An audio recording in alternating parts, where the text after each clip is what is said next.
capítulo uno, Bueno, empezamos. versículo. La Biblia, la Biblia. Nos ponemos de pie. Bueno, empezamos. Esta sería la segunda sesión. No. La primera no los pude acompañar, pero sí miré la repetición en offline. Y bueno, y prácticamente el primer capítulo trata sobre estos tres pilares, ¿verdad? Sobre la fiabilidad, la escalabilidad y la mantenibilidad. Entonces, todo es acerca de esto. Y creo que podemos dar quizás un resumen. Ya abarcaron el primero, ¿verdad? Sí, William y Irving nos dieron como una muy buena entrada, o sea, la parte de la Livity, ¿cierto? La parte de los errores humanos, de la tolerancia, creo que también hablamos un poquito de tolerancia, los sistemas. Vale, podemos hacer Ya leía. un resumen, a ver rápido, sobre qué trataba el primer pilar.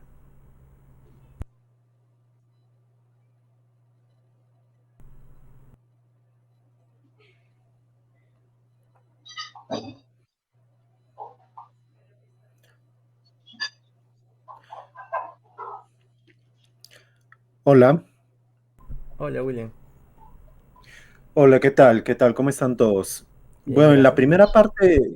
en la primera parte de este capítulo platica en efecto que las aplicaciones a un tiempo estaban orientadas al uso intensivo de recursos computacionales, ¿no? Y veíamos ahí una parte, siempre estábamos buscando la parte de optimizar CPU, de optimizar disco, de optimizar memoria, pero que en los últimos años la problemática ya es otra y tiene que ver con el consumo de datos, de un gran volumen de datos. Entonces, el autor plantea que las aplicaciones deberían de ser desarrolladas bajo un enfoque de uso intensivo de datos y él propone separar lo que en el diseño tradicional era un backend basado únicamente con acceso hacia una base de datos, sino que podríamos utilizar otros mecanismos como colas, como cachés, como índices, etcétera.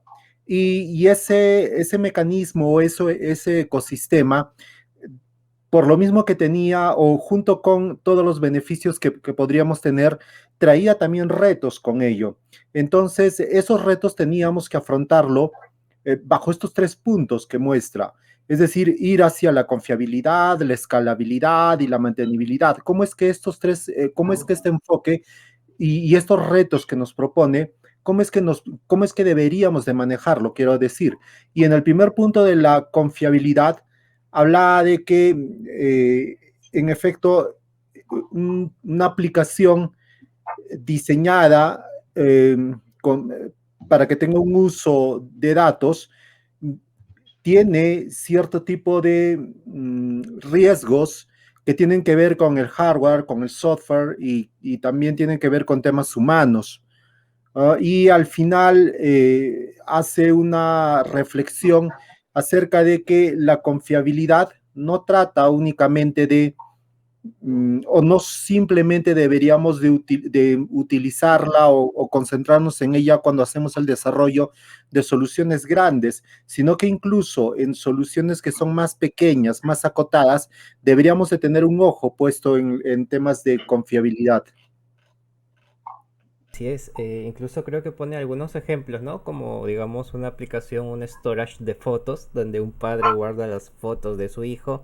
¿Qué pasa si no le damos confiabilidad y tenemos, no sé, una sola redundancia y desapareció por algo que pasó, como en Facebook, ¿no? Y perdió el padre todas las fotos. Eso, pucha, es algo malo, ¿no? No estamos dando confiabilidad. Sí, de acuerdo, de acuerdo. Vale, entonces pasamos a lo que es la escalabilidad.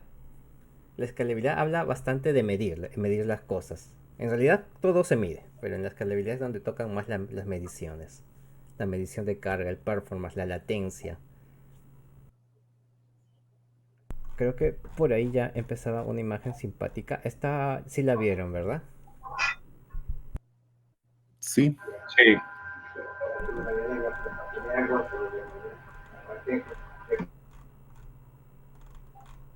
Fallas de hardware, fallas de software, fallas humanas, las típicas.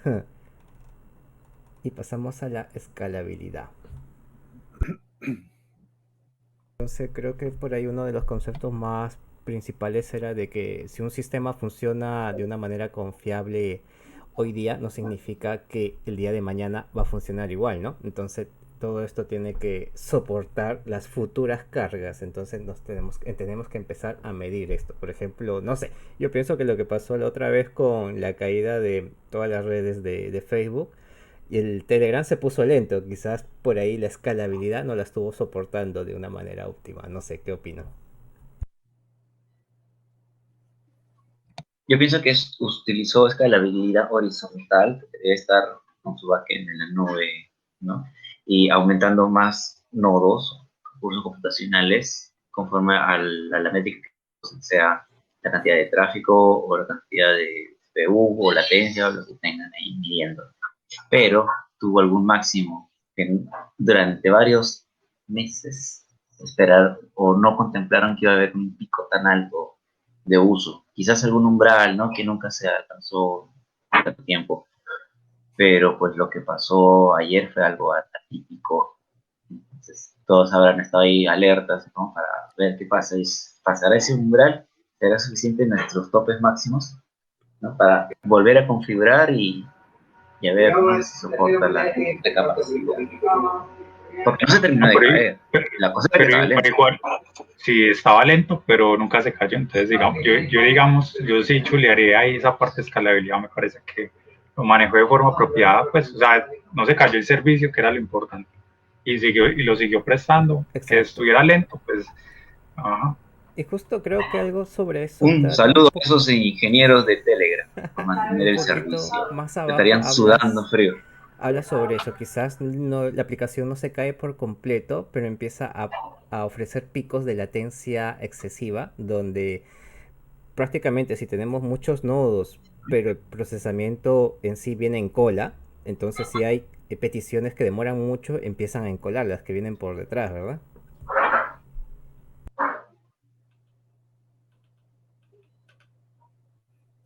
Ese ejemplo que colocan ahí de la red social Twitter es bastante interesante. No hablan lo ponen como una anécdota en realidad de datos del 2012, me parece, en donde plantean una situación básica de cuál es el negocio de Twitter. Y en realidad hablan en Twitter nosotros podemos publicar un tweet o podemos revisar en la línea de tiempo eh, las publicaciones de las personas a las que seguimos. Y habla ahí de que la publicación de tweet en promedio es de 4.6K solicitudes por segundo y en los picos más altos sube a 12K. Y a diferencia de las consultas a línea de tiempo, que por lo general son algo de 300.000 solicitudes por segundo, entonces hay una diferencia bastante amplia. Y lo que habla es que ese tipo de problemas los enfrentaron de dos maneras. Ahí el punto 1 y el punto 2. El punto 1 es publicar un tweet insertando el tweet en una colección de tweets y ahí colocan una consulta en SQL más o menos para ejemplificar el tema. Pero el problema de eso es que no solo tienes que hacer una inserción del tweet como tal, sino que tienes que insertar también esa publicación en la línea de tiempo de todos los usuarios, entendiendo que tú puedes tener 1000 seguidores, pero cada seguidor tiene también N seguidores. Entonces eso se termina multiplicando. Y el segundo enfoque es utilizando un mecanismo de los que se hablaba al inicio del capítulo, porque recuerden que al inicio ellos llaman o colocan a todos estos mecanismos bajo un paraguas que le llaman sistemas de datos. Y en los sistemas de datos ellos uniformizan los conceptos de base de datos, de cola, de caché, etcétera. Es decir, ellos dicen, o el autor dice, hoy en día la diferencia entre una base de datos y una caché a veces es imperceptible, es difusa, porque las bases de datos utilizan mecanismos de caché o tienen formas de caché, y igual las caché en algún momento también brindan la sostenibilidad de los datos, quiero decir, la persistencia, aunque sea de manera temporal. Entonces esos límites se ven un poco difusos ya hoy en día. Y haciendo un paréntesis a eso, justo hablaban también de las bases de datos y cómo es que las bases de datos, por ejemplo, las que nosotros podríamos encasillar en solo relacionales, también tienen mecanismos de no relacionales, ¿no? Tú puedes meter en alguna base, en algún motor de base de datos relacional, puedes meter datos en formato JSON, por ejemplo, o puedes meter incluso datos como grafos o incluso en modo de red.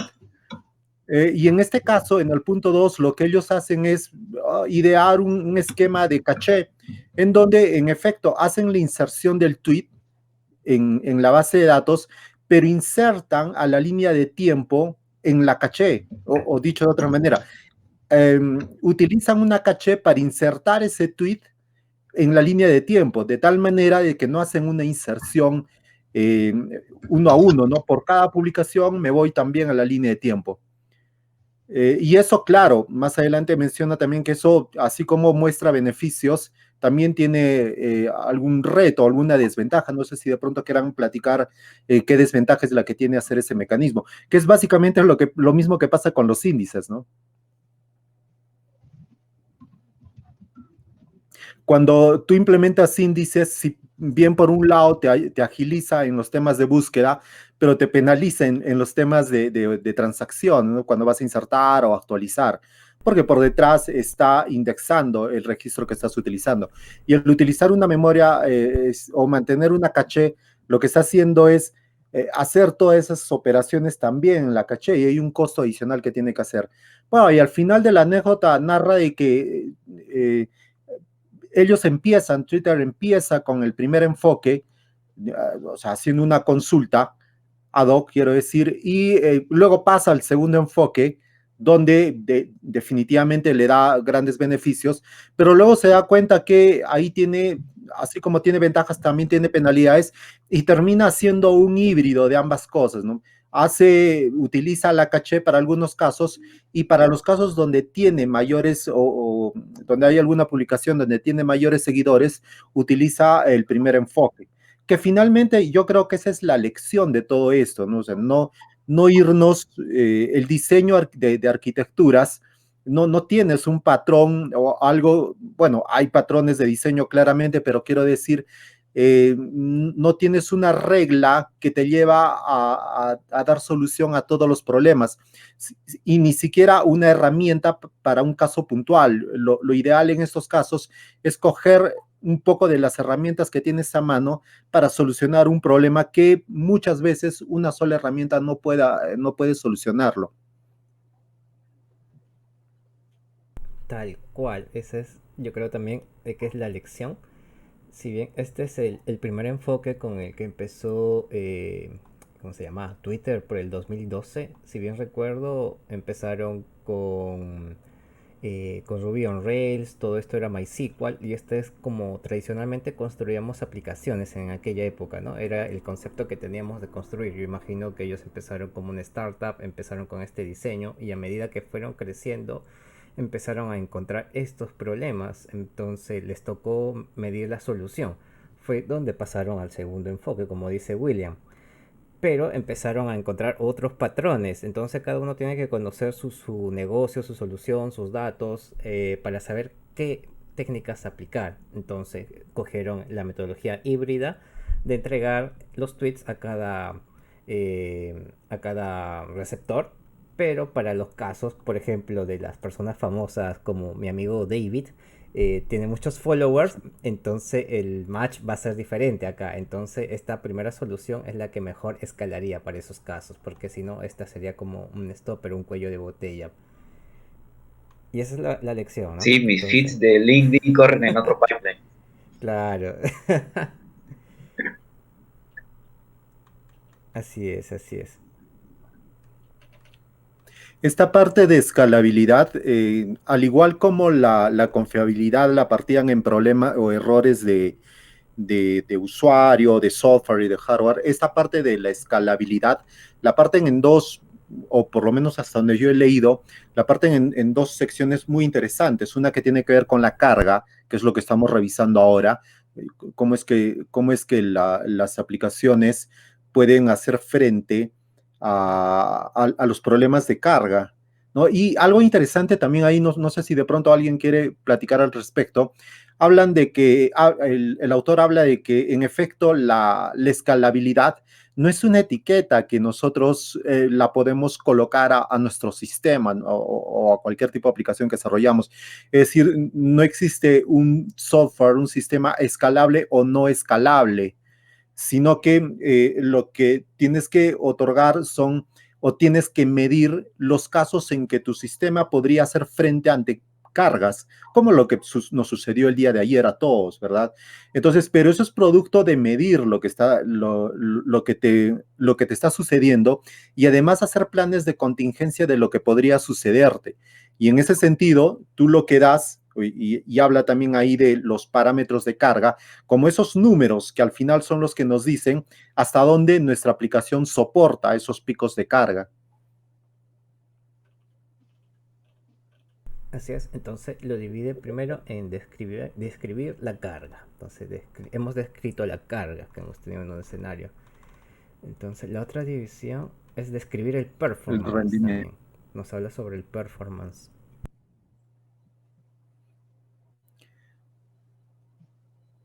En el tema, regresando otra vez al tema de carga un poco, que hace introducción al tema de rendimiento, habla de que es importante, es decir, como tenemos que hacer uso de los parámetros de carga, para tener finalmente esos números que nos van a ayudar a describir si podemos hacer frente a un tema de carga de datos. Eh, lo que pasa es que pasa al tema del rendimiento teniendo claro qué es lo que está sucediéndonos primero en la carga. De hecho, para poder medir si nosotros esos parámetros de carga, para poder medirlos, tenemos que tener siempre, como en casi todos los casos, una línea base sobre la cual medir, ¿no? Sobre esa línea base, ahora agregamos los nuevos parámetros y a partir de esos parámetros, que ya empezamos a tener un poco de claridad de lo que es la carga en nuestros sistemas y hacer como una visión de hasta dónde podría soportar nuestro sistema la carga, independientemente de que tengamos una visión horizontal o vertical del escalamiento, necesitamos saber qué va a pasar, ¿no? ¿Qué es lo que va a suceder cuando esa carga aumenta? Y ahí es donde habla de temas de rendimiento, ¿no? Rendimiento de CPU, memoria, parámetros de carga y todo. En el primer capítulo o en la sección anterior estuvimos viendo que hay muchas cosas que narran aquí o conceptos que nosotros lo vemos en temas de nubes. Sin embargo, aquí el libro es agnóstico a eso, no se refiere a temas precisamente de nube. Y aquí, por ejemplo, el tema de escalamiento nosotros lo podríamos entender visto de la nube o la escalabilidad, quiero decir, como la posibilidad de agregar recursos de cómputo, ¿no? Para poder dar soporte a la demanda del incremento, ya sea que, repito, sea un tema horizontal o vertical, ese crecimiento de hardware. Pero habíamos visto que en el ejemplo de Twitter, el escalamiento o la carga no la maneja con fierro, con poder de cómputo, sino con software, con algún tipo de mecanismo que nos va a permitir dar soporte y agilizar las consultas.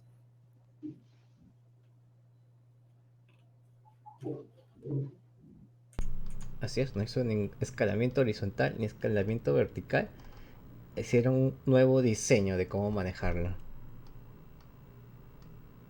No todo está en agregar más hardware, ¿verdad? Exacto, aunque ahora acceder a los recursos computacionales, el costo no es muy alto, pero, pero digamos que en tema de desarrollo o de arquitectar aplicaciones, sí que podríamos echar mano a otro tipo de mecanismos que también nos pueden ayudar y utilizar el poder de cómputo para otro tipo de situaciones, ¿no? Pero es básicamente, creo, crecer con algo inicial y luego ir escalando la escalabilidad, si cabe el término, para poder afrontar mayores retos, ¿no? De pronto no todo se soluciona aumentando más hardware. Eso sucede también mucho cuando se hacen como ataques de DOS, donde se aumenta la carga o los picos en un momento muy predeterminado y digamos que aumentar los recursos del sistema puede generar un costo, si no sea pues un sobrecosto más de lo que el mismo servicio está ofreciendo. Entonces muchas empresas a veces no optan por eso, sino por otras técnicas para, digamos, prevenir o, digamos, contraatacar este tipo de ataques. Porque si se empiezan a, digamos, aumentar los costos o ampliar los recursos, el gasto es mayor a que mejor digamos caer la plataforma si sea un día o algo y eso es mucho menor el gasto, entonces optan mejor por otro tipo de servicios, por ejemplo que les ofrece Cloudflare, que es con la parte de mirar como unos tiempos de espera en cada petición y en caso de él como determina si es un bot o no y devuelve esa petición, creo que algo así manejan. En Hay cualquier una, por el caso, lado de Google, una herramienta que se llama Google Cloud Armor, que se encarga justamente de la protección de Distributed Denial of Service, lo que estás comentando, lo que evita que crezca en cantidad ilimitada, por decir así, cantidades así recontra locas en cuanto a hardware. Pones este componente antes de todo eso, antes del backend, y va a ir revisando cómo va esa carga. Si está fuera de ciertos rangos, me imagino, ¿no? Este Es servicio es difícil. bien interesante, ¿no? No, Te no es tan defiende, fácil te como defiende mucho. poner, digamos, cuando superen los 10.000 requests, eso es un ataque. ¿Qué tal si la página está teniendo una buena época, es un Black Friday o algo por el estilo, pasó algo? No podemos tumbarnos los servicios y denegar las peticiones de los usuarios reales. Entonces, también el reto es identificar si esas peticiones son ataques o son peticiones reales también. Entonces, No es recuerdo si complicado. era el Cloud Armor, en el caso de Google, o era otro servicio aparte, pero te decía por IP cuánto era la cantidad de demanda de tráfico que estaba generando ese IP, de modo que tú lo podías Eh, bloquear a ese IP y se También es acabó el difícil asunto, ¿no? porque los ataques de DOS pueden estar agarrando tu PC y muchas PCs y no solamente una emite 100.000 pings, sino 100.000 computadores pueden emitir 5 o 10 ping o Claro, por eso se ataque y se distribuye. distribuyen los diferentes endpoints, no sé, al landing, a la web de login, cosas así. Hay muchas técnicas para intentar hacer caer un sitio. Sí, por ejemplo, algo A muy nivel, común les que hacen dejo la a veces, documentación igual. algo que yo he visto que les funciona a la mayoría de las personas cuando están en esos ataques es si usted conoce su flujo de usuarios, usted sabe que, digamos, su público objetivo es de Latinoamérica y le están llegando un montón de Sí. peticiones, no sé, de la China, pues usted, pues antes de ampliar los recursos, es más fácil bloquear ciertos países y pues Saludos así a la gente de estás. China. Sí, pero sí. Y de ahí vienen los temas de rescate. Paramos el ataque si usted nos deposita tantos coins. Sí, Dogecoin. Dogecoins.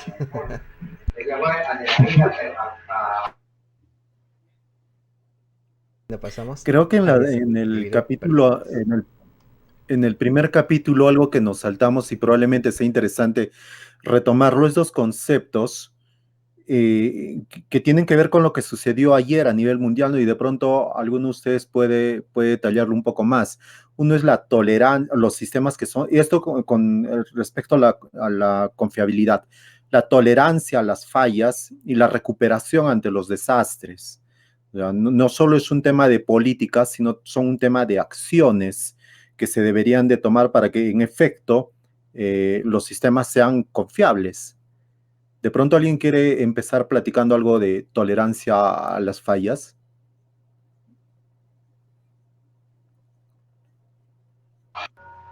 entendemos por tolerancia que es que esa es como la capacidad que un sistema tiene Continuar para operando. comportarse, sí, para comportarse de una manera bien, eh, antes de que ocurran como, sí, los fallos, algo así. No.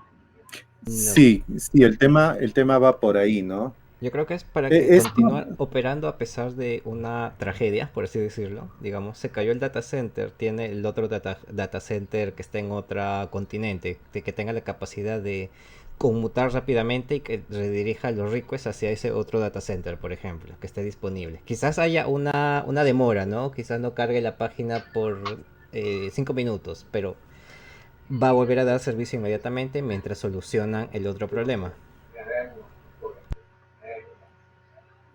Sí, de hecho, ahí en el libro habla de que, porque parecen como que conceptos muy cercanos, pero el concepto de tolerancia a las fallas generalmente aplican a los componentes de nivel de servicio. Y el tema de la recuperación de desastres sí se refiere a las políticas o a las acciones de recuperarnos frente a una situación de múltiples sistemas o servicios caen. Entonces, son dos formas o son dos métricas probablemente que tengamos que tener muy en cuenta cuando intentamos diseñar un sistema confiable. Eso tiene que ver algo con el teorema de Kaplan, que era como la parte de disponibilidad, consistencia, latencia, o no tiene nada que ver con esa parte. O es más como para la parte de replicar y particionar en la parte de cómo se distribuyen el conjunto de datos entre varios nodos. Igual ahí lo primero que tienen que hacer es como que analizar cuáles son esos riesgos que puede tener la aplicación. Ojo que el libro está orientado a un poco a diseñar la arquitectura, entre comillas, porque no lo es, o sea, no es un libro de arquitectura de software, pero da una visión de cómo arquitectar aplicaciones. Entonces, no sé si recordamos de pronto cuando desarrollamos aplicaciones, ¿cómo hacíamos que estas aplicaciones sean tolerantes a las fallas? Por ejemplo, bueno, dependiendo del lenguaje, ¿no? Los try catch, por ejemplo, eran mecanismos que nos ayudaban a tolerar o abrazar el error del usuario. Pero el tema de la recuperación de los desastres sí ya es como que ya un nivel un poco más alto, ¿no? O sea, ya se cae el sistema, se cae el servidor, se cae de pronto el hardware. Entonces, ¿qué haces? ¿Cuál es tu plan de contingencia ahí? ¿Qué es lo que vas a hacer? ¿Estás haciendo espejo? ¿Estás haciendo redundancia de datos? ¿Cuáles son esas políticas o las acciones que tienes para salir de ese problema sin que el usuario a veces lo note, ¿no? Que por ahí va el tema de que un software sea confiable o un sistema sea confiable. Pues yo no sé si serán políticas, pero sí las conozco como más, eso sería más bien como técnicas de diseño, y es exactamente lo que mencionabas, lo de particionar y replicar, o sea, la forma en que se construyen un conjunto de datos entre varios nodos, y para que ocurra cualquier cálculo, pues uno ubica los datos y luego actúa sobre ellos, es decir, como distribuirlo geográficamente en diferentes partes, o la parte de replicación, que puede ser, no sé, dividir eso en varios nodos, el particionamiento para permitir un procesamiento, por decirlo así, más paralelo, no sé. Sí, seguro. Tiene una parte, claro, tiene una parte técnica, de tecnología, de infraestructura, quiero decir, pero también me parece que forma parte de las políticas como parte además del plan de contingencia que debe tener para enfrentar este tipo de problemas.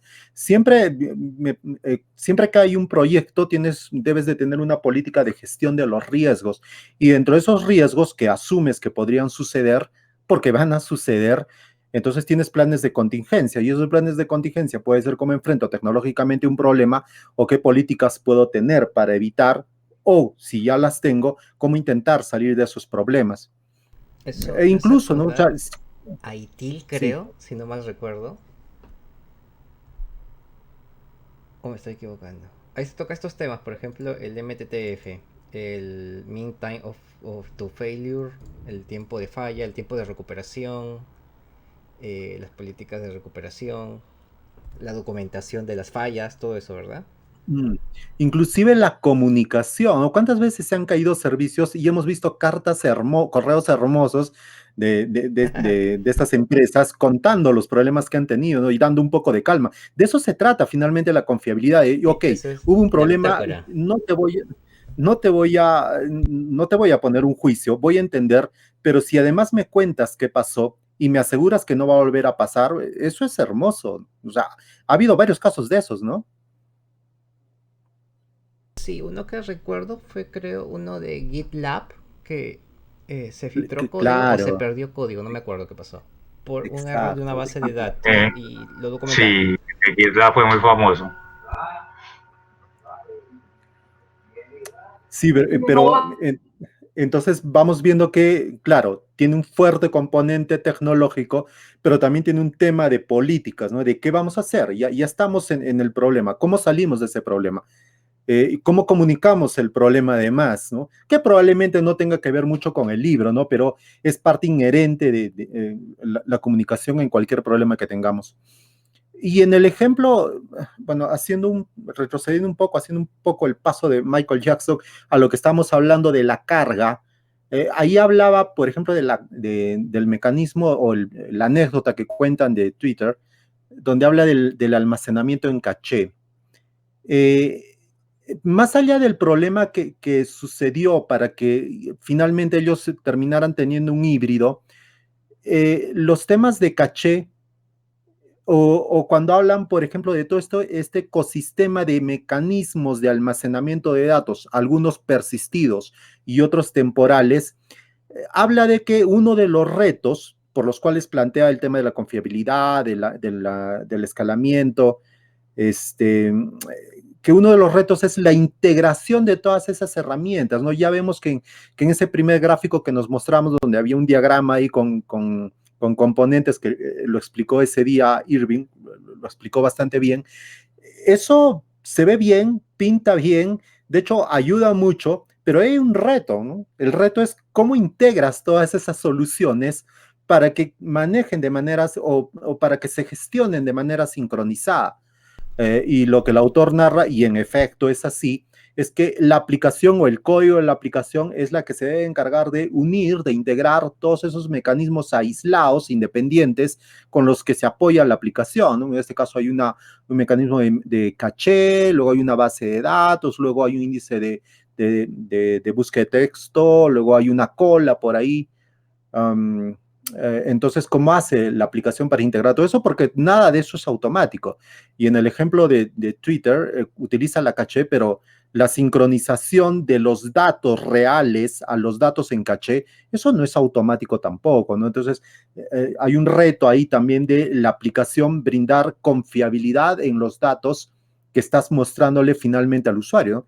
O sea, no deberíamos de caer en poner un mensaje, si no ves los datos actualizados, presiona F5, por favor, ¿no? En realidad no debería suceder eso, sino que deberíamos de prever todos los mecanismos para que el usuario finalmente consuma los datos actuales, independientemente si lo estamos consultando de una base de datos o de un almacenamiento en caché.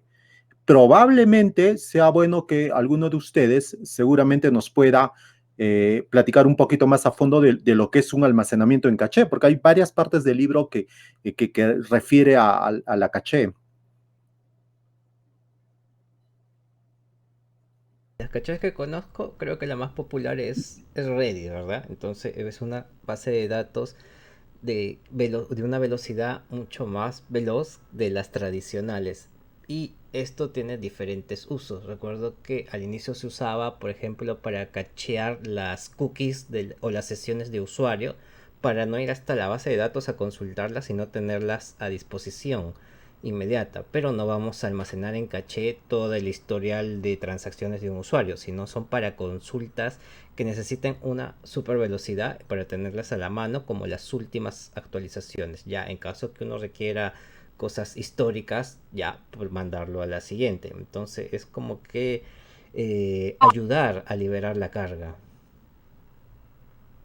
Y Sí, y sí, el almacenamiento en caché, pues es una gran herramienta que siempre, pues que al menos que siempre que se repiten los cálculos, por ejemplo, que si se llega a utilizar, por ejemplo, la idea central detrás de la programación dinámica es el almacenamiento en caché, donde los resultados de los cálculos, esos cálculos intermedios, el almacenamiento en caché también, digamos que puede ser extremadamente útil, a ver, cuando se implementa un servicio que se espera que responda a muchas solicitudes a lo largo del tiempo, y muchas solicitudes, por ejemplo, que se repiten esas cargas de trabajo en los servidores web, por ejemplo, pueden exhibir esta propiedad.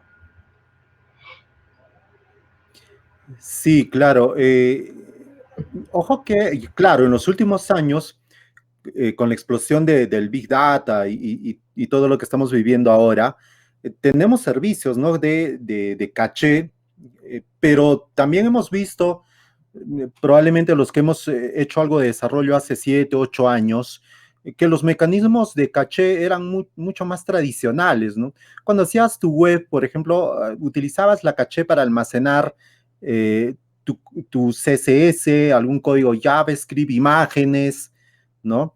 Y de hecho, en las bases de datos, todos hemos experimentado cuando corríamos una consulta, demoraba 10 segundos y a la segunda ejecución demoraba un segundo. Y a veces al inicio, cuando no entiendes el por qué suceden esas cosas, dices, pero bueno, ya está rápido, ¿no? Y en realidad no estaba rápido, porque si borrabas todo eso de la caché, nuevamente te volvía a demorar los 10 segundos.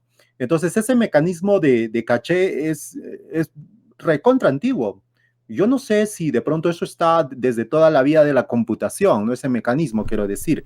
Y claro, Sí, ahora, viene, en mi, en mi- sí, en mi parecer viene, bueno, no mi parecer, sino esto viene desde el concepto de caché del CPU, ¿no? El CPU tiene diferentes niveles de caché claro. y de memorias. Entonces, todo esto se fue traspolando a los diferentes sistemas. Oracle, que implementó allá por quién sabe qué año en Oracle 9, creo, o 10. Quién sabe es Aizen, no está, debería estar en esta conversación. Implementaron el cacheo de consultas. Entonces, obviamente, las consultas se almacenan en memoria para que la siguiente ejecución ya tenga el plan de ejecución listo a la mano y lo resuelva en menos tiempo para que no haga la misma carga. Igual los datos los tiene a la mano en memoria y no en disco. Entonces también ahí hay un tema de sincronización para que no esté desactualizado con los datos que están en disco a los que están en memoria, ¿no? Entonces es todo un manejo interno. Sí, es que eso es como técnicas, así como uno hace el dividir y vencerás, también está lo de la memoria caché, al igual que se aplica, como lo mencioné ahorita, en la parte de la algoritmia con la parte de programación dinámica, donde uno almacena como cálculos intermedios para, digamos, optimizar los cálculos del algoritmo y obtener mejor tiempo de respuesta. A mí me parece interesante, bueno, igual todas las intervenciones de ustedes, pero en particular la que dijo ahora último Daniel, de que remontó el tema de caché a las arquitecturas de hardware. Y precisamente, ¿no? Ahí se habla de temas de caché para agilizar los tiempos de respuesta, ¿no? La comunicación que hay entre la CPU y la memoria. Y en efecto, a veces nosotros podemos ver soluciones modernas de caché y podríamos maravillarnos y decir, hey, qué buena, a quién se le pudo haber ocurrido esto, qué buena innovación y todo. Pero eso se remonta a situaciones antiguas donde se resolvieron problemas similares de la manera como lo vemos actualmente. Y en efecto, o sea, es una forma, es un mecanismo que tenemos para agilizar las operaciones que realizamos de manera común o que terminan costando a la aplicación hacerlas. Independientemente que sean muy recurrentes o no, puede ser una consulta que no es muy recurrente, pero es muy costosa, entonces probablemente conviene y conviene mucho más almacenarla en caché, porque acuérdense que el tema de caché hay un costo adicional de mantener actualizada la información. Entonces, si es un proceso altamente transaccional, imagínate ese costo, y eso es lo que le pasó a Twitter, ¿no? Imagínate ese costo de estar actualizando en todo momento la caché. Y por eso es que Twitter opta por, o en la anécdota que cuenta el libro, opta por un mecanismo híbrido. ¿No? Y ese es el sentido finalmente de hacer arquitectura, de saber utilizar, de saber tomar cuáles son las herramientas, la tecnología, los mecanismos que orienten de mejor manera el estado actual de la aplicación. Para futuro ya veremos qué haremos, ¿no? No podemos asumir o idear o visionar lo que pasaría en la aplicación 1, 2 o 3 años después. Y en ese Una tema, pregunta ahí, sí, una pregunta ahí, William, pero a ver, yo al menos como la conozco, cuando uno utiliza la caché, la idea de mantener la caché es solamente, digamos, llenarla o procesarla una sola vez para que, digamos, agentes externos la consulten indefinidamente, Ujú. y digamos que ahí es donde se está optimizando esos tiempos de respuesta, ¿cierto? Entonces, Sí. por eso decía que la idea de la caché sería como tenerla como precisamente para esos cálculos precalculados, pero eso solamente se haría como una sola vez. Sí, sí, ese es un caso de uso para la caché, ¿no? Tenemos un cálculo que requiere de mucho poder de cómputo y hacerlo cada vez, por más que no sea muy recurrente, cuesta mucho a la CPU, cuesta mucho tiempo además. Y entonces tenemos ese cálculo en la caché y la consumimos, ahí no hay mucho que hacer. Pero la caché también la puedes utilizar para almacenar datos. Y entonces, ¿qué pasa si los datos cambian? Como sucede siempre, ¿no? Entonces, ¿cómo haces? ¿Cuáles son esos mecanismos que tienes para mantener actualizada la caché? De hecho, en los ejemplos que colocaba en Oracle, Daniel hablaba de mantener el plan de ejecución en caché precisamente para que los resultados tomen menos tiempo en ser devueltos. Pero también esa caché en algún momento debería de actualizarse, pero eso es chamba ya del motor, ¿no? El motor hace todos esos cambios. Y de hecho, haciendo un paréntesis a eso, en algún momento hablaban de por qué no deberías de reiniciar un servidor de datos, ¿no? Precisamente es por eso, porque sacabas de la caché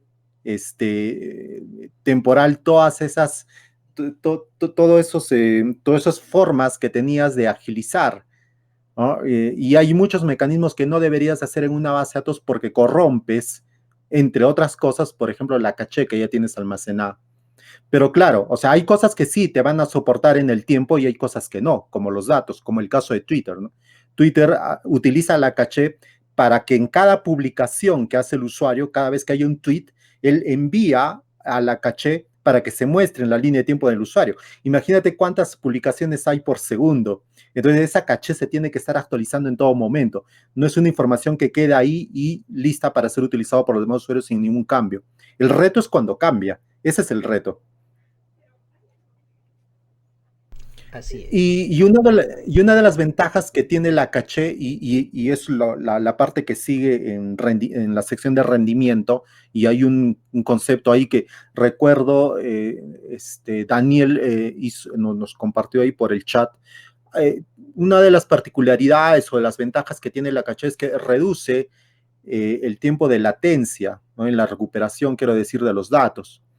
Porque en efecto, ¿no? Como el ejemplo que también coloca Mario, pues ya no tomas mucho tiempo en hacer esos cálculos que demoran. Entonces hay un tema ahí de latencia, de latencia, que ya no lo asumes, porque ya lo tienes el cálculo hecho y simplemente lo utilizas.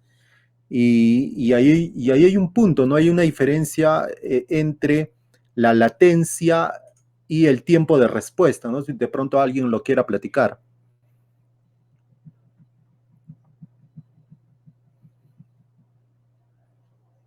¿No? Que se habla que la latencia y el tiempo de respuesta a veces, como sucede en muchas cosas, solemos utilizarlo como palabras iguales, ¿no? Como sinónimos.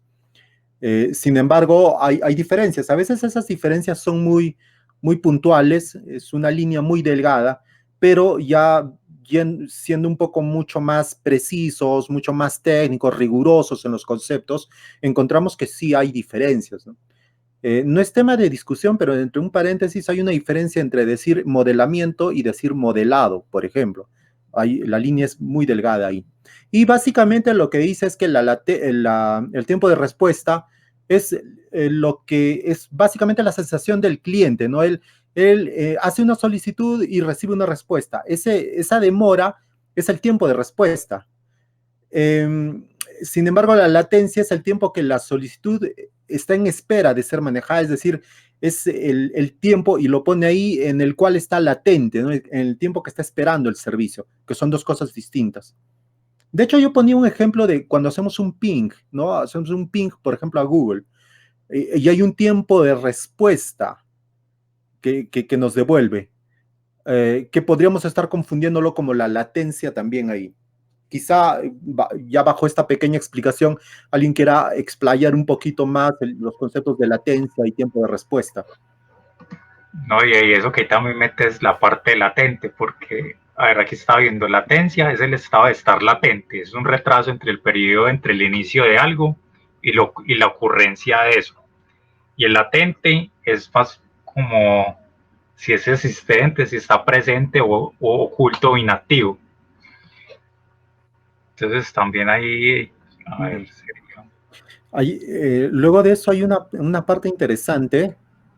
Habla de que en efecto, no podemos tener absolutos ahí, ¿verdad? Es decir, no podemos medir cuál es nuestro tiempo de respuesta y decir este es, sino que eso, en efecto, por N razones, generalmente por temas de infraestructura o poder de cómputo, va a variar. No vas a tener el mismo número siempre. Y lo que menciona, que me parece interesante, es que es necesario pensar en el tiempo de respuesta no como un valor absoluto, no como un número seco, sino como una distribución de valores que podemos finalmente medirlos, ¿no? Y ese es el sentido o una de las variables de la ecuación el rendimiento, perdón. Y muestra esa gráfica, ¿no? Donde podemos ver esos picos en el rendimiento o en los tiempos de respuesta.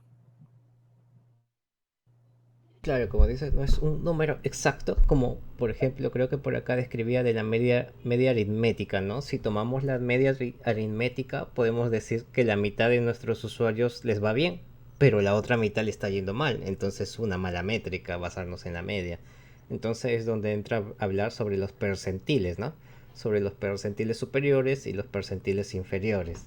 Que ahí es donde quizás debemos echar ojo y tratar de optimizar. Quizás no irnos hasta el 99, hasta el 100%, pero quizás nuestros usuarios principales estén entre este percentil, entre el 95, donde quizás son usuarios robustos que hacen muchas cargas, pero que generan muchos ingresos, mucho revenue. Entonces, echarle foco a darle mantenimiento para reducir estos tiempos de carga puede hacer un crecimiento hacia el negocio, ¿verdad? Pero por el contrario, quizás dedicarle mucho tiempo a uno o dos casos excepcionales, quizás no tenga mucho retorno para el negocio.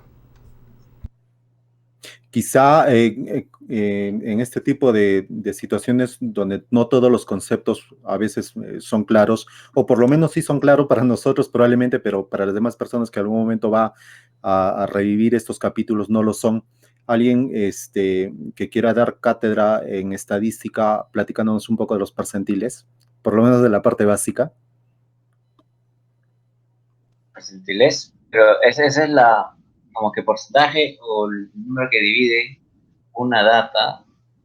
Imagínate más fácil, los cuartiles, ¿sí? Los que dividen tu data en 4 partes. El primer cuartil, luego sería el que es el equivalente a la mediana, luego el tercer cuartil. Es como decir, el 25% está aquí, la mitad está aquí, el 35% está acá. Ahora, percentil es cuando se divide entre 100. Entonces, el percentil 1 es el 1% de esta data. El percentil 5 es el 5%. ¿Sí? De eso va. Perfecto. De Hay hecho, deciles, cuartiles y percentiles. en muchos, sí, en muchos algoritmos, incluso en los más simples, ¿no? Por ejemplo, en los algoritmos de RFM, de recencia, de frecuencia y de Money, Frecuencia. ¿no? Y utilizan, por ejemplo, se hace uso de los percentiles. Incluso hablaban en una prueba que me pasaron, te pedían cómo calculas la mediana utilizando una consulta SQL, por ejemplo. ¿Cómo haces utilizando la mediana? Porque no tienes una función que te calcule la mediana, ¿no? Entonces, tradicionalmente, ¿cómo calculas la mediana? Ordenas la secuencia de tus datos y coges la del medio. Pero fíjate que estás hablando entonces también de conceptos de percentiles, ¿no? Si partes esos 100 o un cuadril, partes a la mitad, tienes la mediana. Y esos conceptos, a lo que voy es que conociendo esos conceptos de estadística o conociendo conceptos básicos de matemática, que en realidad es lo que ronda todo lo que hacemos, podemos resolver problemas en lugar de estar intentando buscar una solución de cómo hallamos la mediana, ¿no? Cuando básicamente eso es lo que es parte de lo que platicó ahora David, ¿no?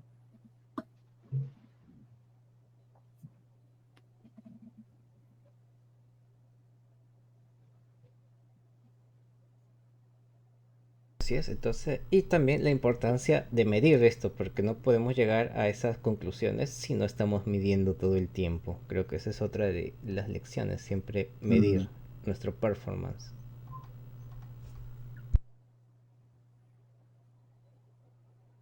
Justamente de eso Yo no trata, sé de medir el ustedes, performance.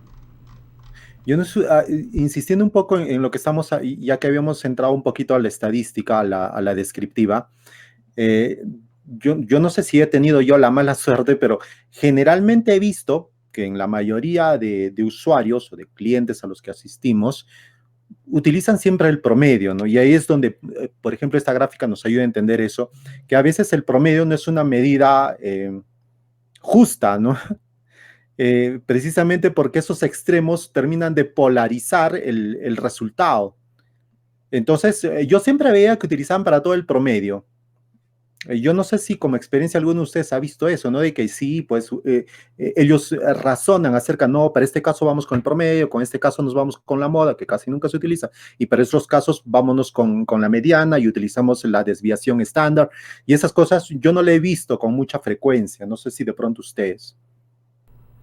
Creo que ¿Que es más cuando se usa la típico moda, dices? usar la media y la mediana, pero yo creo que sí saben cómo usarlo, solo que dependiendo del mensaje que quieren dar. Si quieren hacer quedar mal el mensaje, usan una medida que suene, no sé, diferente si Mm. estarían usando otra medida. Has dicho algo interesante, ¿no? Y tiene que ver también con la confiabilidad, porque no solo es la confiabilidad del sistema, sino también es la confiabilidad de los datos. Y claro, los datos pueden estar limpios, puedes haber hecho una transformación preciosa y tienes los datos que necesitas y los has analizado y has aplicado los modelos y todo esto, ok. Pero la interpretación que tú le das a los datos podría tirar a la borda, ¿no? Todo el trabajo anterior, ya sea una interpretación mal hecha, por eso es que es muy útil el tema de la comunicación, o una interpretación hecha adrede, ¿no? Como que, bueno, quiero tapar esto y por tanto utilizo esto, ¿no? Como mi audiencia no entiende mucho del tema, puedo yo, intentar resolver problemas como seguramente en muchos casos hemos visto, ¿no? La interpretación es muy, no sé, hoy día leí un artículo al respecto, la interpretación es tan importante como saber analizar los datos y parte de eso tiene que ver con la comunicación de los datos. Como en todo, ¿no? Una mala interpretación finalmente podría generar o podría ser tan inútil como no tener los datos para lograr interpretar algo.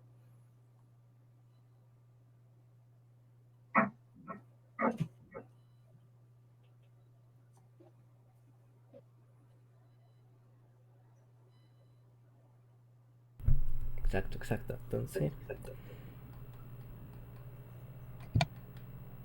¿qué más podemos ver por aquí? Los percentiles, el SLO, el SLA. Claro, y pone bastante inferencia en el tema de los percentiles.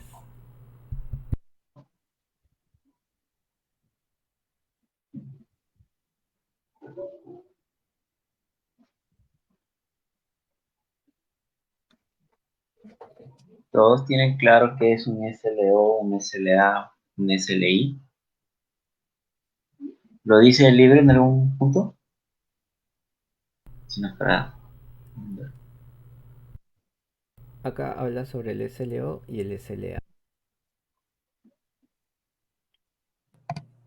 El O es de objetivo y el A sería de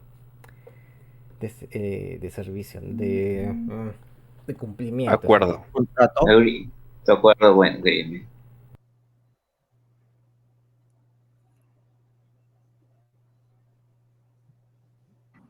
Sí, un acuerdo legal de servicio, algo así. Ajá. De hecho, eso es lo que nos ofrecen las nubes, ¿no? Nos dicen, tienen el 99.999% de disponibilidad, así le llaman, creo, ¿no? Claro, la disponibilidad, por ejemplo, Sí, que es un atributo, que no trata el libro, porque él trata de la escalabilidad, la confiabilidad y la mantenibilidad, pero la disponibilidad también es un atributo importante. ¿Mm? pero seguramente más adelante lo trata, pero en este primer capítulo no lo trata. Y claro, esos acuerdos que hablan, basados en estos SLOs, SLAs, hacen eso, ¿no? Dan un tema de confiabilidad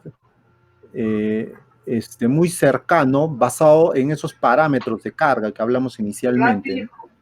Sí, aquí ya está viendo como un ejemplo de SLA y dice como que para un sistema ponen el ejemplo que si, por ejemplo, si yo escribo datos, con qué rapidez puedo acceder a ellos en otro lugar. O una vez escritos los datos, qué garantías tengo de durabilidad de ellos. O si le estoy pidiendo al sistema que ejecute un cálculo, con qué rapidez devolverá esos resultados. Entonces eso va más de acuerdo al SLA.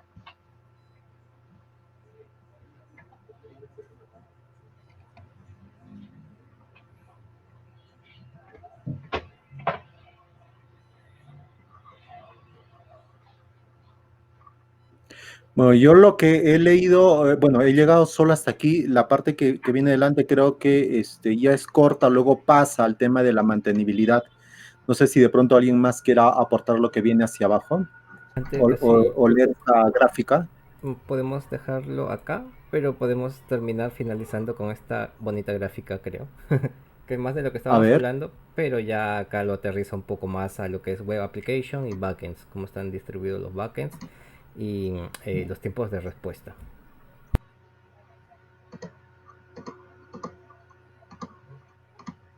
Ese 400 está alto, ¿eh? Por lo general ves de 200, 300 y así subiendo. Pero 400 es ya, revisa.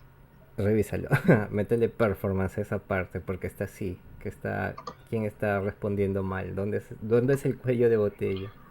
¿Dónde? Mira, ¿O en qué región? Yo creo que ¿no?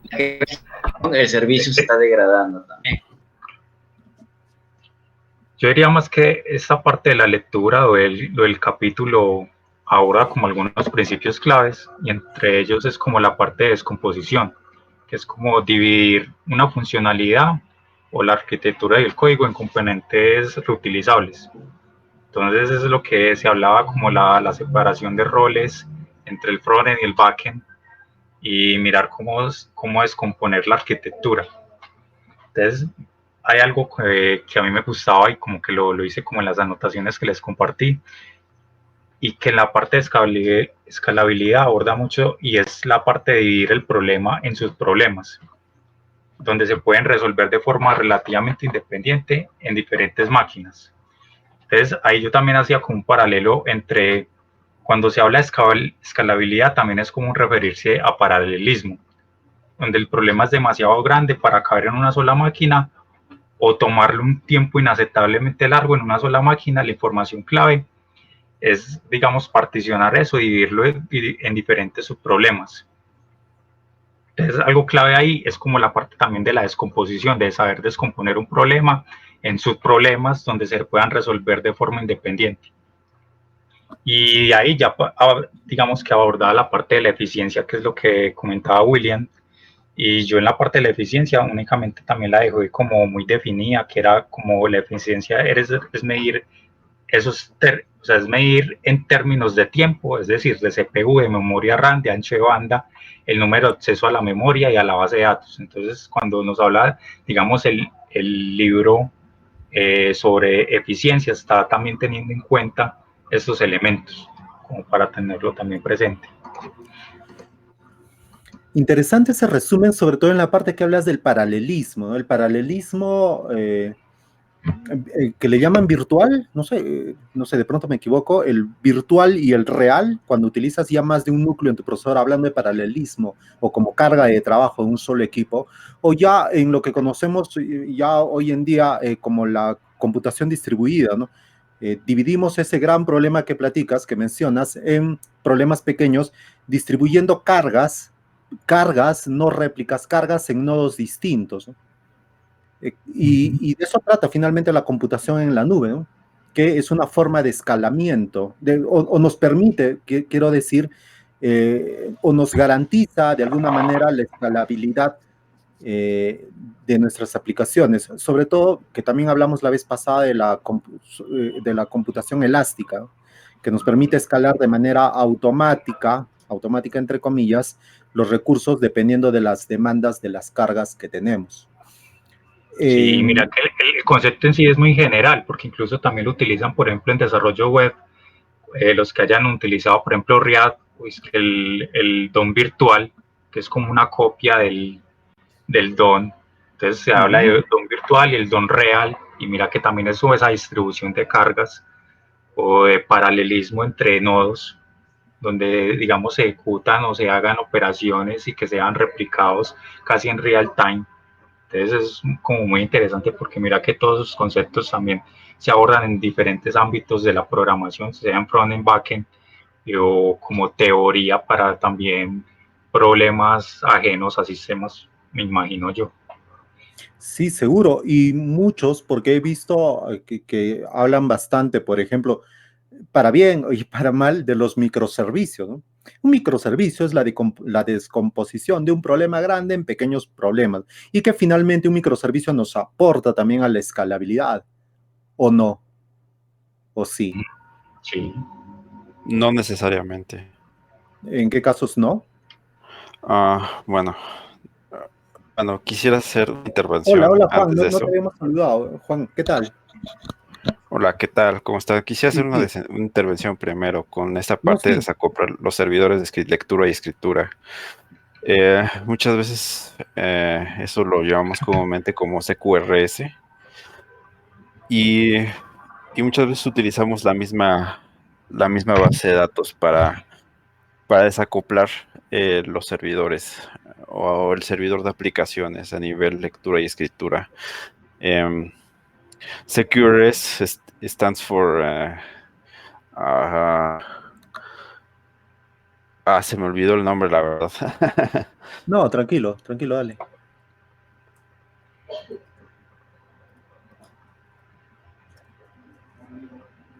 Es Command Query Responsibility Segregation. Y básicamente es desacoplar la lectura y la escritura a través de comandos que son que son los llamados create, update, delete y los queries que son los selects.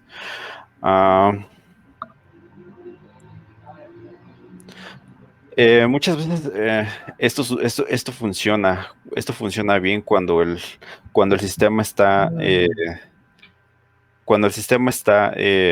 una sola capa, ¿no? Por así decirlo. Y voy aquí a referir a una sola capa cuando tienes el servidor de aplicaciones y la base de datos en una sola. Un monolito como tal. Exacto, un monolito como tal. Y después te puedes complicar más cuando ya pones réplicas a la base de datos. Entonces, bueno, pero antes de eso, tú pones tu base de datos y tú pones tus servidores, ¿no? Tus servidores de aplicaciones. Entonces se empieza a experimentar lo que se llama contención.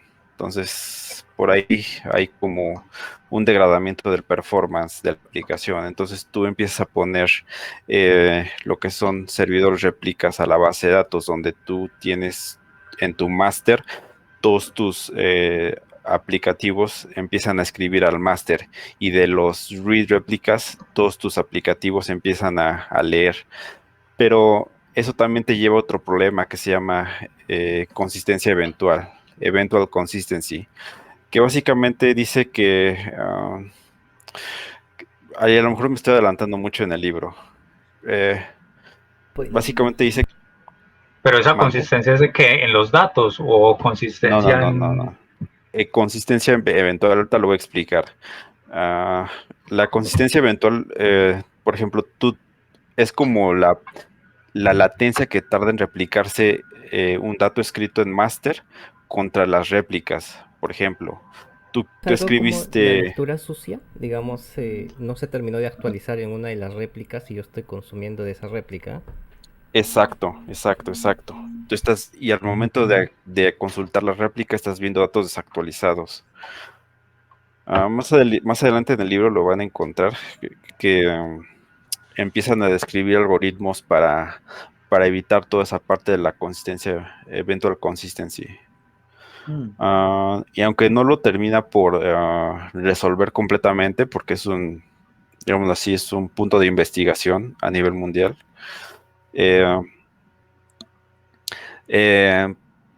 Bueno, o hasta la parte en la que voy en el libro, no lo termina por totalmente de resolver ese problema. Interesante, Juan, lo que nos platicas. Yo había escuchado ese concepto, pero no había hurgado en lo más mínimo. Y a ver, igual tomo nota y lo reviso en algún momento de si es que puedo hacerlo. Pero ya que has estado leyendo el libro, ¿tú tienes algún punto que nos quieras aportar a lo que ya hemos visto en confiabilidad y escalabilidad? Ahora algo que crees que no lo hemos dicho bien o que algo que hemos omitido y que de pronto tú quieras decirlo. Pues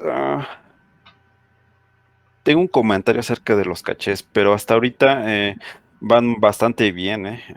Realmente creo que saben más que yo. Juan, no, pero Juan, usted es backend developer, ¿verdad? Si no mal recuerdo. Sí, yo soy backend developer. Con Spring, si no mal recuerdo. Sí, eso es correcto. Claro, Juan tiene la visión del lado del backend, entonces nos va a ayudar bastante. ¿Y cuál es esa observación en caché, Juan, que mencionas? Sí. Bueno, dejando de lado el caché de Redis, para mí es pan de todos los días utilizar los algoritmos de caché. No sé si los conozcan, porque muchas veces requieres que muchas veces no tienes el tiempo para ir a abrir un socket y mandar un comando al Redis y que te traiga todos los datos. Lo necesitas esos datos ya. ¿Y qué es lo más rápido? Tenerlo en memoria RAM. Entonces, se han creado varios algoritmos de caché en el mismo aplicativo. El que yo uso básicamente, que es pan de todos los días, es el LRU. No sé si lo conozcan, es Least Recently Used, por sus siglas en inglés.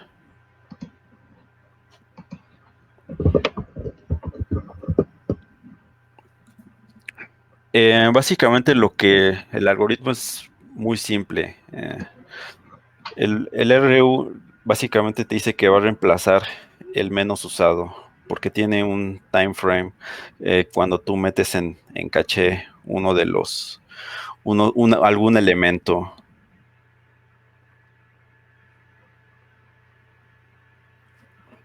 Y el menos usado va a ser el que va a reemplazar cuando se llegue a un tope de tamaño.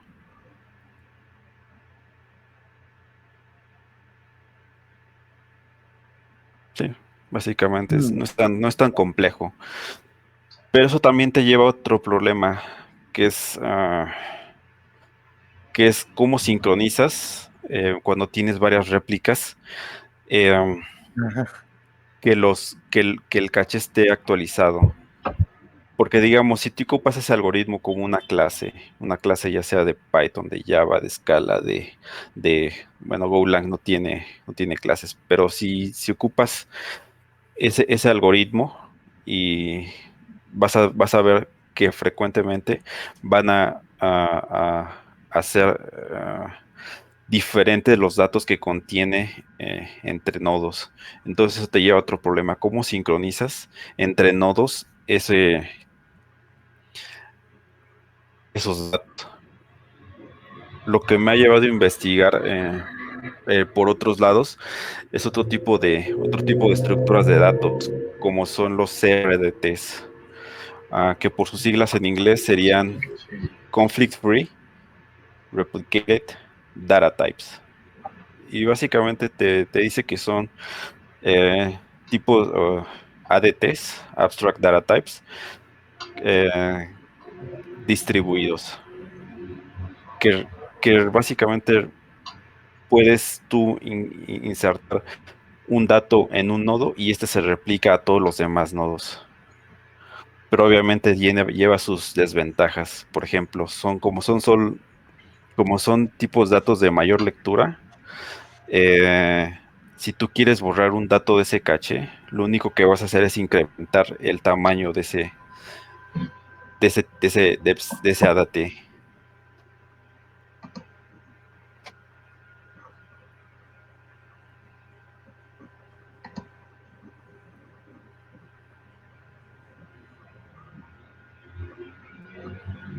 Juan tiene una visión más clara de esto, es su pan de cada día, como dice. Entonces nos va a ayudar bastante a comprender, a digerir el libro. Yo lo que estaba pensando era con lo que él mencionaba, entonces, pero ahí estamos hablando de caché, pero orientada hacia el backend, o eso también sería a nivel de arquitectura. Porque es que uno en teoría puede ver caché hasta en frontend. Uno puede guardar tokens en el navegador y se puede también en caché. Entonces, o utilizar, así como bien mencionabas, la caché desde el backend o la caché desde un servicio, digamos, así como Redis a nivel pues, de base de datos o pues no sé, mira que como la caché o digamos estos principios están sumergidos en cada uno de los componentes de un sistema, tanto por fuera como por dentro. Entonces, si hablamos como de... Sí.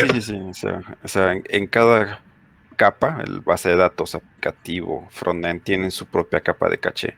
Es como si un pequeño espacio, ¿no? Un cuadrito, ¿no? Sí. Dentro de uno de los aplicativos. Pero yo básicamente lo que estaba mencionando es caché a nivel de aplicativo. Los RDTs, el LRU, todo eso es a nivel de aplicativo. Perfecto. Bacano. Y eso estaría a nivel del backend, ¿verdad? Sí, así es. Entonces cada backend lo tiene en memoria. Y cuando hablamos, por ejemplo, de Redis, ahí ya sería a nivel de arquitectura, ¿cierto? Sí. Sí, es un nivel de caché un poquito más elevado o retrasado, como lo vean, donde sale otro bracito y sale una nueva base de datos especializada en caché. Pero si podemos seguir bajando en caché, ¿no? Caché en la aplicación, hasta caché en el usuario creo que hay, ¿verdad? Podemos hacer caché en la sesión del usuario, incluso de su lado.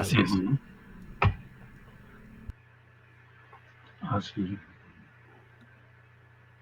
Ese tema de la caché creo que es muy amplio, pero se transpola a muchos lados, a base de datos. No, y o sea, de hecho todo lo que hemos visto se transpola a cada uno se puede decir, de cada uno de los aplicativos. Mira que el concepto de dividir en enceradas, de descomponer funciones, todo eso se está viendo a grandes rasgos como pequeños. Mira que, por ejemplo, React, que por desarrollo basado por componentes, entonces dejamos como pequeños componentes que interactúan entre ellos.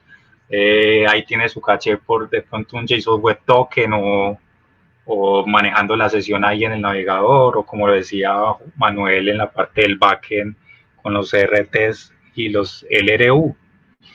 Y ya en la nivel pues de toda la aplicación como tal, pues con las bases de datos, así como Redis. Mira que todos son principios aplicables a cada una de las bases o componentes de todo el sistema. Sí. Y eso aplica para cada una de las cosas que hemos visto, mantenibilidad, no sé si confiabilidad también podría llegar. También, claro. Sí. La sincronización con mantenibilidad, ¿no? La escalabilidad. Sí, es que todo lo que hemos visto hasta el momento. Y no solo tratan de, bueno, claro, una caché es un mecanismo de contención que nos ayuda a tener mayor disponibilidad o disponibilidad inmediata a los datos, quiero decir, pero también hablan, por ejemplo, de las colas, ¿no? Y las colas también es algo de toda la vida, seguramente, y de pronto, no sé, David o Daniel nos ilustra un poco más o menos como que desde cuándo está, pero eso yo creo desde que nací en el mundo de esto yo ya lo veía. Y ahora... Antiguo no soy, ¿eh? No digo que hayas vivido en ese entonces, sino que de pronto hayas tenido alguna experiencia con algo de eso. Igual, yo he trabajado con bases de datos antiguas, no necesariamente yo he estado en el año 2000, pero he visto, por ejemplo, SQL Server 2000, porque habían ahí algunas cosas que teníamos que checar con unos DTS, que así se le llamaba al antiguo SQL Server Integration, que era una tecnología antigua. Pero a lo que voy, las colas ahora, ¿cómo las podemos ver? ¿No? Las colas las vemos en los microservicios, los vemos en el procesamiento por streaming. Entonces, todos esos conceptos que acá, repito, se tocan de manera muy agnóstica, pues los vemos en todo lo que interactuamos en el día a día, ¿no? En nuestra labor de ingeniería, de datos o de desarrollo, ¿no? También. Y los índices de búsqueda también habla con un mecanismo de agilizar o disponibilizar los datos, tipo Elasticsearch o también desde los motores de base de datos, ¿no? Creo que Oracle tiene su mecanismo, Postgres lo tiene, SQL Server también lo tiene, tanto en el on-premise como cloud también. Sí, es que ha habido como una especie de extrapolación de estructuras de datos hacia la parte de arquitectura, o no sé si me equivoque, pero pues al menos estas estructuras de datos, lo que son filas, colas, las partes de los mapas y lo de los índices también, me imagino que estos sistemas se basan en eso y de ahí, digamos, lo hacen, digamos, a mayor escala, pero el concepto es el mismo. Claro, por eso la recomendación que siempre te hacen cuando quieres iniciar en el mundo del desarrollo de software es conocer las bases, y las bases es eso, ¿no? Las estructuras. Ajá. Ahora hablamos, por ejemplo, en algún momento quería escribir una publicación que ya no me dio el tiempo, pero no sé, seguramente ustedes lo saben mejor que yo, que, por ejemplo, esto de las bases de datos, en algún momento se hablaba de las bases de datos relacionales, anterior a las bases de datos relacionales eran las bases de datos jerárquicas, luego vino el boom de las bases de datos no SQL, y actualmente, bueno, no sé si tan actualmente, pero por lo menos unos 4 o 5 años atrás, ya estamos hablando de las bases de datos basadas en grafos. Y los grafos también vienen de un concepto antiguo, ¿no? Que hablaban ya de la teoría de grafos y los recorridos, los nodos, junto con las bases de datos jerárquicas, todos esos temas. Y eso es No, algo que lo vemos ahora. bases de datos así como Cassandra, clave valor también. También. Y la base de datos basada en grafos popular hoy en día es el Neo 4J, ¿no? Neo 4J. Y si, digamos, entramos a ese mundo sin entender la parte teórica, entonces probablemente muchas cosas pareciesen nuevas, ¿no? Esto salió hace 2, 3 años. Pero en realidad, pues eso viene de conceptos antiguos, como muchas cosas, ¿no? En la ciencia de datos también. Los algoritmos, sí, los conceptos de minería de datos, etcétera. Muchas cosas. Inclusive, si no estoy mal, a partir de la cuarta o quinta forma normal, pues hablando en términos de bases de datos relacionales, se pueden expresar los datos como forma de grafos. Entonces, creo que también hay una forma de pasar, cuando uno está haciendo normalizando, uno también lo puede expresar en forma de un grafo y hay como cierta relación en eso. A mí me pareció muy interesante, pero no he abordado mucho en ese tema tampoco. No estoy muy seguro, igual habría que tomar el tema un poco a profundidad para ver si en efecto eso es lo que sucede, pero lo que sí sucede es que hay situaciones como en todo, ¿no? Como lo que estamos viendo ahora, por ejemplo, a veces podemos utilizar una caché, a veces nos viene mejor una cola, a veces nos viene mejor hacer otras cosas, o la base de datos de por sí, y en ese entonces pues tenías las opciones de viene mejor irnos por una base de datos relacional o por una basada en grafos o por una no SQL. El problema es que a veces somos muy modistas, ¿no? Somos esa medida de tendencia central, la moda, nos vamos por donde por donde todos nos dicen que debemos de ir. Y todos querían hacer no SQL y ajustar sus datos que eran de naturaleza relacional a esquemas no SQL solo porque sí, solo porque, no sé, pues MongoDB estaba de moda y había que irnos a MongoDB. O había que irnos a Cassandra, ¿no? Y son herramientas para problemas distintos. Lo que sí está pasando es que los motores de base de datos están cubriendo todos esos escenarios, ¿no? Les hablaba, por ejemplo, que en SQL Server tienen un mecanismo para hacer grafos, tienen un mecanismo para hacer bases de datos jerárquicas. ¿Por qué? Porque es muy complejo, no digo complicado, digo complejo en el procesamiento, las consultas recursivas. Todos hemos hecho consultas recursivas y seguramente las seguiremos haciendo, pero ok, hay formas mucho más óptimas para evitar consultas recursivas. utilizando bases de datos jerárquicas. Y si necesitas tener más de un padre, porque esa es la diferencia entre una jerárquica y una de grafos, pues utilizas también tu componente de grafos, que lo tiene también el motor de base de datos. Y lo mismo va a pasar aquí si lo extrapolamos, ¿no? O nos vamos por cachés, o nos vamos por colas, o nos vamos por etcétera, etcétera, etcétera.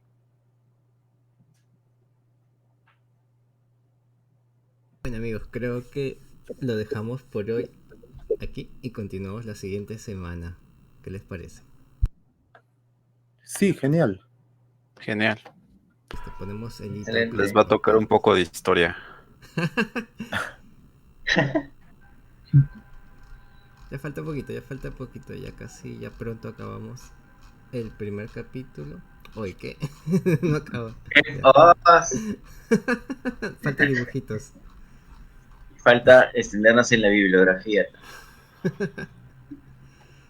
Listo. Lo bueno es que estamos profundizando los temas. Eso es súper Sí, chévere. Eso sí está súper bacano. Y muy ameno. Este es el grupo de estudio que creo tiene menos participantes, ¿verdad? Sí. ¿Intuyen por qué? Es que este es el tema que es más denso. ¿Por qué escogieron este libro, amiguitos? O porque quizá no nos hemos dado a la tarea de explicar de qué trata esto y todos creen, no, este tema no es conmigo, está además pinta difícil, así es que no le entro. ¿No? Probablemente deberíamos... Creo que el título asusta un poco, ¿no? Diseñando aplicaciones intensivas de datos.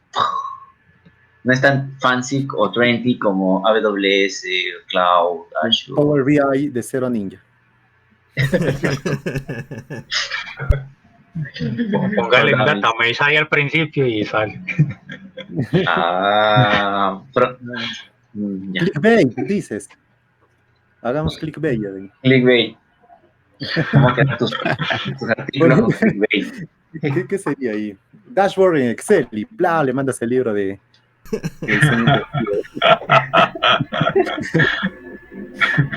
Este dashboard te sorprenderá.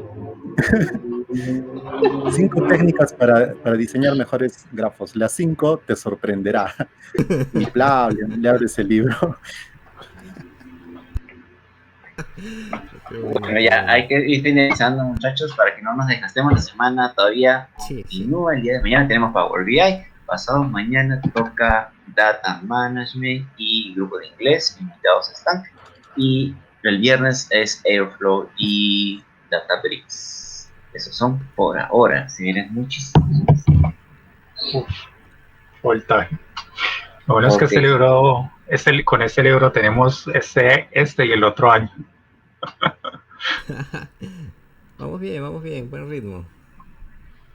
Sí. Tampoco es que haya afán. Claro, no hay prisa. Bueno, muchísimas gracias, muchachos, por todo. Muy bueno los aportes de todos, la verdad. Estuvo muy buena el ratico. Hasta medio me desperté y no me dormí. Perfecto. Gracias, Juan, por participar. Y de pronto a ver si Christopher también se anima en algún momento y nos apoya.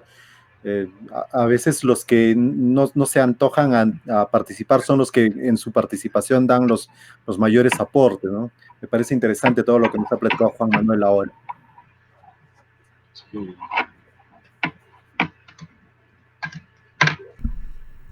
Pues listo, amigos. Nos vemos la siguiente semana. Fue un gusto. Ok, bye. Cuídense, descansen. Bye. Adiós. Hasta luego.